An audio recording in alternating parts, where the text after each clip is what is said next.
Hello বন্ধুরা, শুভ সকাল। তো আজকে সকাল থেকে বৃষ্টি শুরু হয়ে গেছে, কালকে রাত্রে থেকে তো বৃষ্টি হয়ে যাচ্ছে। তো স্কুল যাব, দেখো স্কুল টাইমটা তো বৃষ্টি পড়লে কার না রাগ ওঠে বলো তো। আর তার মধ্যে স্কুটিতে কী করে যাব, স্কুটিতে গেলে তো তিনজন মানে দুজন যদি যায়, দুজনকে রেনকোট পরতে হবে। তা ওর বাবা রেনকোট পরবে না, আর তার মধ্যে আমার ছেলেকে ভাবলাম যে টোটোতে দিয়ে আসি। কিন্তু এদিকে দেখো রাস্তায় টোটো কোনো নামই নেই, একটাও টোটো নেই। তো দাঁড়িয়ে আছি কখন টোটো আসবে।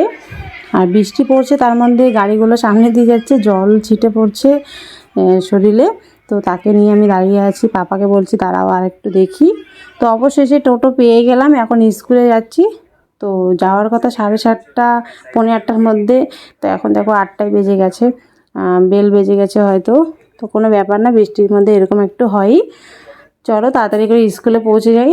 আর তোমরা কমেন্টে জানিও ভিডিওটা কীরকম হয়েছে। ভালো থেকো, সুস্থ থেকো, আমার পাশে থেকো।